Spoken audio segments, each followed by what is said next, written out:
नमस्कार, तुम्हा सर्वांचं आपल्या एका नवीन व्हिडिओमध्ये स्वागत आहे। तर आता मुलांच्या शाळेला थोडे दिवस राहिलेले आहेत। आता त्यांची शाळा पण आता भरणार आहे। बरेच 1-1.5 महिना झालं त्यांना सुट्ट्याच होत्या। तर आज ना करायची होती मुलांसाठी पावभाजी।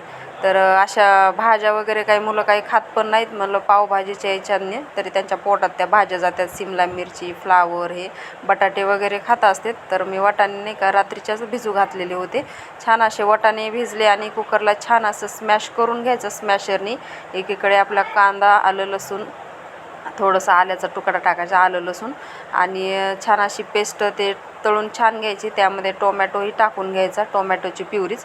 मी काय टोमॅटो भाजीसोबत काय शिजून घेत नाही। बऱ्याच जणी काय करतात भाजीसोबत टोमॅटो शिजून घेत असतात। मी त्याची प्युरीच बनवत असते। छान असं तेल ते सुटेपर्यंत छान असं तळूनही घ्यायचं कांदा वगैरे आणि त्यामध्ये पावभाजी मसाला ते सर्व टाकून घ्यायचं आणि घरी बनवलेला बेडगी मिरचीचा तोही अर्धा चमचा टाकून घ्यायचं। मी काय दाखवलं नाही, माझ्याकडून स्किप झालं बघा ते। तर मला काही कॅमेरा वगैरे एका हाताने धरता पण येत नव्हता। स्टँड आहे पण मला ते अवघडल्यासारखंच होतं, असं व्यवस्थित लावताच येत नाही। राजवीर लावत असतोय, राजवीर होता त्या रूममध्ये, तर त्याला ये म्हणते तर तो काही येतच नव्हता। तर छान अशी भाजी वगैरे मस्तपैकी झाली। मोबाईलमध्ये काय एवढी दिसत नव्हती। छान अशी तर्रीदार भाजी, त्यामध्ये थोडंसा बटर आणि वरून कोथिंबीरही घालून घ्यायची। आणि हे पाव त्यांनी रात्रीच भट्टीमधून आणलेले होते, खूप गरम पाव होते बरं का। तर रात्रीच्याला थोडा वेळ आम्ही नाही का हवेला ठेवले पंख्याच्या, नंतर कॅरी बॅगमध्येच ठेवले, कारण की रात्रभर तसे ठेवत ना तर ते पूर्ण असे सुकून जाते। तर मला असे थोडेसे तव्यावरनं असे कडक कडकच पाव बटर वगैरे लावून आवडते। जास्त मऊ पाव नाहीत आवडत, असे थोडे कडक कडक ना मग चवदार पण लागतात आणि छान असे कुरकुरीत पण लागतात। आणि भाजीवर मस्तपैकी असं थोडंसं बटर वगैरे, थोडं कांदा, लिंबू, आणि हे कांद्याशिवाय तर पावभाजीच नाही। कांदा जर भरपूर असेल तरच भाजीला टेस्ट आहे। भरपूर त्यांनी मी कांदा कापलेला त्यांना काय आवडत नाही, ते म्हणते तू खूप मोठा मोठा कांदा कापतीस। तर इथं आई ह्या बसल्या होत्या, त्यांनी पण दोघांनी नाश्ता केला आणि आता सगळे कामं वगैरे आवरले।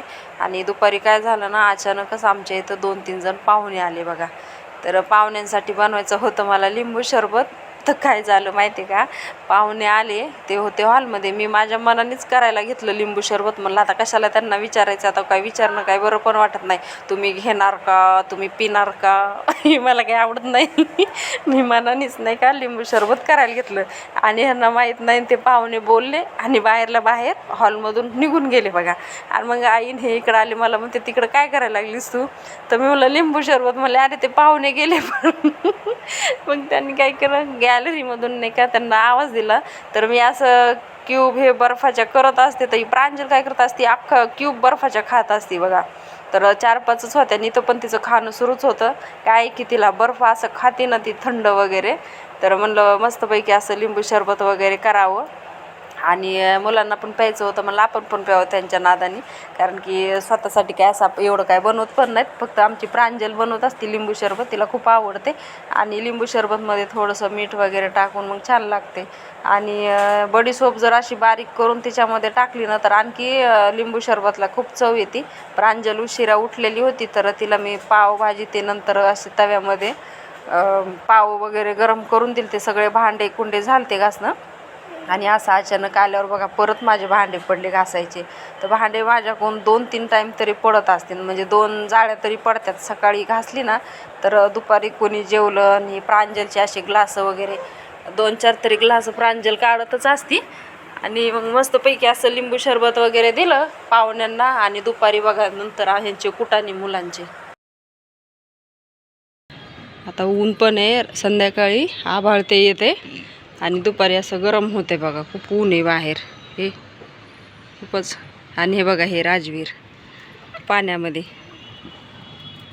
डुबकी मार रे देखो बघा। आता त्याला डुबकी मारायची, त्यांनी बोरचं पाणी भरलंय तिच्यामध्ये। आणि वरचं कोणतं बोरचं पाणी ना, बोरचं नाही, हे पण भरलंय मी थोडं ते पण टाकलंस काय, ते कशाला टाकलंस बघा। हे एक बारी झाली, आता ह्यांची बारी आहे ड्रम मध्ये। सिक्का ते एखादं काय हे टाकलंय मी, तर नाही का तर ते आणून जाईल।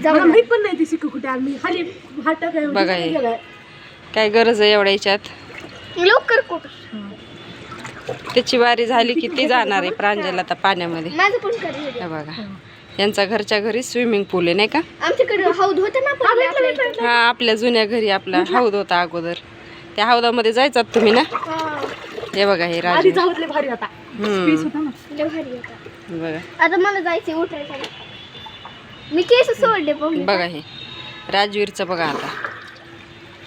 उठे आता माझी बारी. आता तुम्ही लवकर पाण्याच्या बाहेर निघा नाही तर दोघं पण मार खाताला.